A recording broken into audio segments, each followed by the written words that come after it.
I caught my wife holding hands with another man during my lunch break. It was an unremarkable Tuesday, the kind of afternoon where time drags and the world feels like it's running on autopilot. For Marcus Hale, a dependable project coordinator at a bustling software consultancy, it had been another high-stress morning packed with meetings, code reviews, and back-to-back calls. By noon, his head throbbed and his inbox had become a battlefield. He needed a break, not just a quick sandwich at his desk, but a true breath of fresh air. So, without giving it much thought, Marcus grabbed his keys and decided to escape the noise. He turned off his phone notifications, got in his car and drove, nowhere in particular, until muscle memory steered him to an old corner of the city.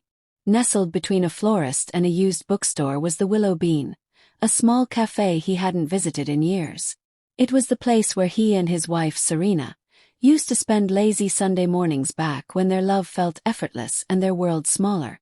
A bittersweet smile tugged at his lips as he stepped inside.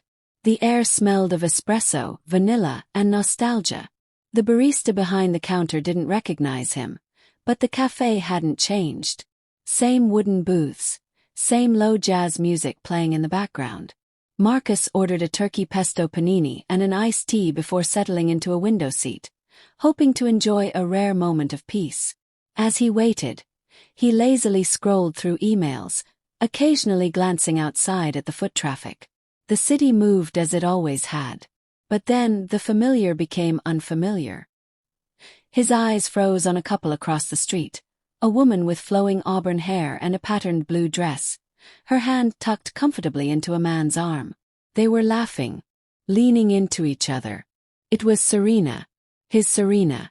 His breath caught in his throat. The world slowed. He blinked once. But the image remained. She was supposed to be at her architecture firm on the other side of town.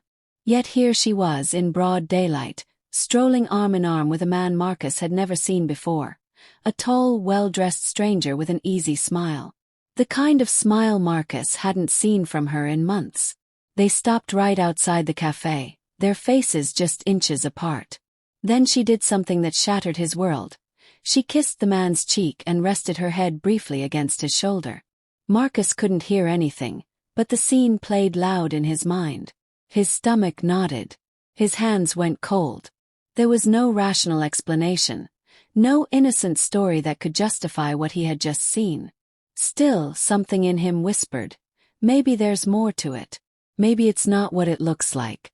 But the sinking feeling in his chest said otherwise.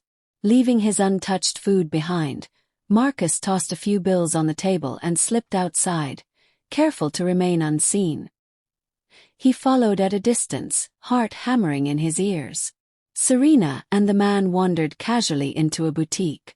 Marcus lingered near the window, peering in just enough to see Serena holding dresses against her frame while the man offered his opinions, nodding, smiling, touching her lower back with a familiarity that twisted Marcus's gut. They didn't look like co-workers. They didn't act like old friends. They looked like lovers. When they emerged a short while later, they walked directly across the street to a boutique hotel. Without hesitation, they disappeared into the revolving doors. No glances back. No guilt. Just Marcus stood there on the pavement, frozen. He could barely feel his legs. The reality of it hit him all at once. The woman he had built a life with, shared dreams with, was living a lie behind his back. And he had stumbled upon it by pure accident. That night, Serena greeted him with her usual routine, a kiss on the cheek, a casual "hey babe," and an offer to heat up leftovers. Marcus stared at her, trying to reconcile the woman he saw in that hotel with the one now humming softly in their kitchen. He didn't confront her. Not yet. He needed clarity and proof. He needed answers she wouldn't dare lie around. So he did what he never imagined himself doing. He hired a private investigator.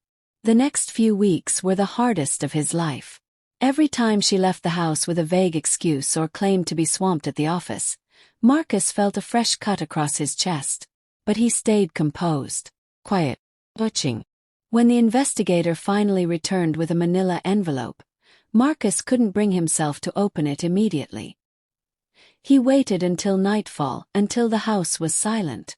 Then, under the yellow glow of a reading lamp, he pored over the photos, receipts, and reports. Serena had been seeing the man for nearly 4 months. His name was Julian Maddox, a fellow architect who had transferred from another branch. They had taken weekend trips, spent nights at boutique hotels, and exchanged intimate messages filled with private jokes and pet names. Marcus didn't sleep that night. The next morning, as Serena shuffled sleepily into the kitchen in her robe, he sat at the table with the folder in front of him. "We need to talk," he said, his voice low but clear. Serena blinked, sensing something shift. "Okay. What's going on?" Marcus opened the folder and slid it toward her.